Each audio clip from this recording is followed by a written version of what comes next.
நரேந்திர மோடி மூன்றாவது முறையாக பிரதமராக ஞாயிற்றுக்கிழமை பதவியேற்க உள்ள நிலையில் டெல்லியில் பல அடுக்கு பாதுகாப்பு ஏற்பாடுகள் செய்யப்பட்டு வருகிறது.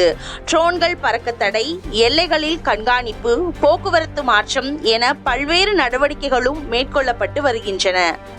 5 கம்பெனி நாடாளுமன்ற பாதுகாப்பு படையினர், NSG கமாண்டோக்கள், ட்ரோன்கள், ஸ்னைப்பர்கள் என பல அடுக்கு பாதுகாப்பு ஏற்பாடுகள் செய்யப்பட்டுள்ளன. நரேந்திர மோடி பதவியேற்பு விழாவில் சார்க் நாடுகள் தலைவர்கள் பங்கேற்க அழைப்பு விடுக்கப்பட்டுள்ளது. இதனால் கடந்த ஆண்டு டெல்லியில் G20 மாநாடு நடந்தபோது ஏற்பாடு செய்யப்பட்டிருந்த பாதுகாப்பு அம்சங்கள் இப்போதும் பின்பற்றப்படும் என தகவல்கள் வெளியாகியிருக்கிறது. இதனிடையே பிரதமர் மோடியின் பதவியேற்பு விழாவில் பங்கேற்க வங்கதேச பிரதமர் ஷேக் ஹசீனா டெல்லி வந்துள்ளார். டெல்லி வந்த அவரை வெளியுறவுத்துறை செயலாளர் முக்தேஷ் பர்தேசி வரவேற்றார். இதனிடையே பிரதமராக நரேந்திர மோடி மூன்றாவது முறையாக ஞாயிற்றுக்கிழமை பதவியேற்க உள்ள நிலையில் அவரது அமைச்சரவை குறித்து இறுதி முடிவு எடுப்பதற்கான ஆலோசனை கூட்டம் இன்று நடைபெற்றது. காங்கிரஸ் கட்சியின் நீட்டிக்கப்பட்ட செயற்குழு கூட்டம் டெல்லியில் சனிக்கிழமை நடைபெற்றது. காங்கிரஸ் தலைவர் மல்லிகார்ஜுன கார்கே தலைமையில் நடைபெற்ற இந்த கூட்டத்தில் கட்சியின் மூத்த தலைவர் சோனியா காந்தி, ராகுல் காந்தி, KC வேணுகோபால், ப. சிதம்பரம், அம்பிகா சோனி, பிரியங்கா காந்தி, ஜெயராம் ரமேஷ் உள்ளிட்டோர் கலந்து கொண்டனர். கூட்டத்தில் பேசிய மல்லிகார்ஜுன கார்கே, நாடாளுமன்றத்திற்கு உள்ளேயும் வெளியேயும் இந்தியா கூட்டணியில் உள்ள அனைத்து கட்சிகளுடனும் இணைந்து ஒற்றுமையாகவும் ஒன்றாகவும் செயல்படுவோம் என்றார். இதன் தொடர்ச்சியாக மக்களவை எதிர்க்கட்சி தலைவராக ராகுல் காந்தியை ஏகமனதாக தேர்வு செய்து காங்கிரஸ் செயற்குழு கூட்டம் தீர்மானம் நிறைவேற்றியது. இதனை கட்சியின் மூத்த தலைவர் KC வேணுகோபால் உறுதிப்படுத்தியுள்ளார். இது குறித்து டெல்லியில் செய்தியாளர்களை சந்தித்த அவர், மக்களவை எதிர்க்கட்சி தலைவர் பொறுப்பை ராகுல் காந்தி ஏற்க வேண்டும் என்று காங்கிரஸ் செயற்குழு கூட்டத்தில் ஏகமனதாக தீர்மானம் நிறைவேற்றப்பட்டுள்ளது. இந்த கூட்டணியை மக்களவையில் வழிநடத்திச் செல்ல ராகுல் காந்தி சிறந்த தேர்வாக இருப்பார் என்று கூறினார். ஈநாடு ஊடக நிறுவனரும் தொழிலதிபருமான ராமோஜி ராவ் காலை காலமானார். அவருக்கு வயது 87. கடந்த சில நாட்களாகவே உடல்நலக் குறைவால் பாதிக்கப்பட்டிருந்த அவர் ஹைதராபாத்தில் உள்ள மருத்துவமனையில் சிகிச்சைக்காக அனுமதிக்கப்பட்டிருந்த போது அவருக்கு வெண்டிலேட்டர் உதவியுடன் உயிர்காக்கும் சிகிச்சைகள் வழங்கப்பட்டது. இருப்பினும் சிகிச்சை பலனின்றி அவர் உயிரிழந்தார். ஹைதராபாத்தில் உள்ள பிரம்மாண்ட ராமோஜி பிலிம் சிட்டியை நிறுவியதும் இவர்தான் என்பது குறிப்பிடத்தக்கது. ராமோஜி ராவ் மறைவுக்கு திரை உலகினர் பலரும் இரங்கல் தெரிவித்துள்ளனர். நடிகர் கமல்ஹாசன், ரஜினிகாந்த், இயக்குனர் ராஜமௌலி உள்ளிட்ட பலரும் புகழஞ்சலியும் செலுத்தியுள்ளனர். வாக்கு எண்ணிக்கையில் முறைகேடு நடந்திருப்பதாக தேமுதிக அளித்த புகாரை அடுத்து விருதுநகர் மாவட்ட தேர்தல் அலுவலரிடம் விரிவான தகவல்கள் மற்றும் வீடியோ ஆதாரங்களை இந்திய தேர்தல் ஆணையம் கேட்டுள்ளது.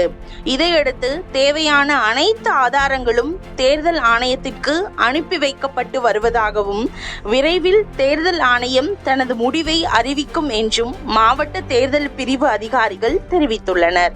குற்றம் செய்பவர்களுக்கு நீங்கள் ஆதரவு தெரிவித்தால் நாட்டின் சட்டங்களை மீறி குற்றம் செய்ய அது அவர்களுக்கு ஓர் உந்துதலாக அமையும். அனுமதியின்றி ஒருவரின் உடலை தொட்டு தாக்குவது உங்களுக்கு சரி என்றால் பாலியல் வன்கொடுமை மற்றும் கொலை குற்றத்தையும் நீங்கள் ஆதரிக்கிறீர்கள் என்றே அர்த்தம் என்று தன்னை அறைந்த CISF பெண் காவலருக்கு ஆதரவானவர்களை பாஜக MP கங்கனா ரணாவத் கடுமையாக சாடியுள்ளார். முன்னதாக கங்கனா ரணாவத்தை கன்னத்தில் அறைந்த மத்திய தொழிலக பாதுகாப்பு படை பெண் காவலர் குல்விந்தர் கவுர் சஸ்பெண்ட் செய்யப்பட்டதுடன் கைது நடவடிக்கைகளும் மேற்கொள்ளப்பட்டுள்ளதாக தகவல் அறிந்த வட்டாரங்கள் தெரிவித்தன. போராடிய விவசாயிகளை பற்றி தவறான கருத்துக்களை கூறியதற்காகவே ரணாவத்தை கன்னத்தில் அறைந்ததாக தெரிவித்திருந்த அந்த பெண் காவலருக்கு ஆதரவாக பலரும் கருத்து தெரிவித்து வந்த நிலையில் கங்கனா ஆவேசமாக இந்த பதிவை வெளியிட்டிருப்பது குறிப்பிடத்தக்கது. நீட் தேர்வில் எந்தவித முறைகேடும் நடக்கவில்லை என தேசிய தேர்வு முகமை சார்பில் மத்திய உயர்கல்வித்துறை செயலர் விளக்கம் அளித்திருக்கிறார். அதே வேளையில் 2 லட்சம் மாணவர்களில் 1600 மாணவர்களுக்கே பிரச்சனை என்றும் புகார்கள் குறித்து உயர்மட்ட குழு விசாரணை மேற்கொள்ளும் என்றும் அவர் குறிப்பிட்டுள்ளார். ஒடிசா சட்டமன்ற தேர்தலில் பிஜு ஜனதா தளத்தின் தோல்விக்கு வி.கே. பாண்டியனை விமர்சிப்பது துரதிர்ஷ்டவசமானது என்று அக்கட்சியின் தலைவரும் முன்னாள் முதல்வருமான நவீன் பட்நாயக் தெரிவித்துள்ளார். செய்தியாளர்களிடம் பேசிய அவர், எனது வாரிசு யார் என்பது குறித்து கேள்வி எழும்போதெல்லாம் நான் ஒரு விஷயத்தை தெளிவாக சொன்னேன். எனது வாரிசு பாண்டியன் அல்ல. எனது வாரிசை ஒடிசா மக்கள் தீர்மானிப்பார்கள். பணிகளை நேர்மையாக செய்யக்கூடியவர் பாண்டியன். அதற்காக அவர் நினைவு கூறப்பட வேண்டும் என்று முன்னாள் முதல்வர் நவீன் பட்நாயக் தெரிவித்துள்ளார். ஒரு கட்சி தோல்வியடைந்தால் மீண்டும் தோல்வியடையும் என்பதில்லை. திட்டமிட்டு பொய்யான தகவல்களை தெரிவிக்கின்றன. சசிகலா, OPS பிரிந்து சென்றவர்கள் ஒன்று சேர்ந்து கட்சியை வழிநடத்தலாம் என்பது முடிந்து போன கதை. அவர்கள் குழப்பம் ஏற்படுத்த வேண்டும் என்று முயற்சி செய்கின்றனர் என்று அதிமுக பொதுச் செயலாளர் எடப்பாடி பழனிசாமி கருத்து தெரிவித்துள்ளார். மேலும் தமிழகத்தில் பாஜக வளர்ந்து விட்டதாகவும் அதனால்தான் பாஜக கூட்டணி அதிக வாக்குகள் பெற்றதாகவும் தவறான செய்திகள் வருகின்றன.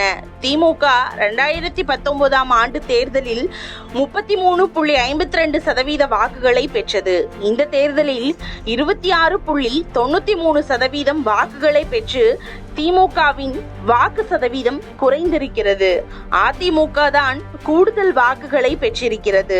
அதே போல பாஜகவும் குறைவான வாக்குகளை பெற்றிருக்கிறது என்று கூறினார். அனைத்து தலைவர்களிடமும் பேசி ஒருமித்த கருத்துடன் கட்சியை ஒருங்கிணைப்பதற்காகவே அதிமுக ஒருங்கிணைப்பு குழுவை அமைத்திருப்பதாக முன்னாள் எம்பியான KC பழனிசாமி, முன்னாள் MLAவான JCT பிரபாகர், OPS அணியின் முன்னாள் கொள்கை பரப்பு செயலாளரான வா. புகழேந்தி ஆகியோர் தெரிவித்துள்ளனர்.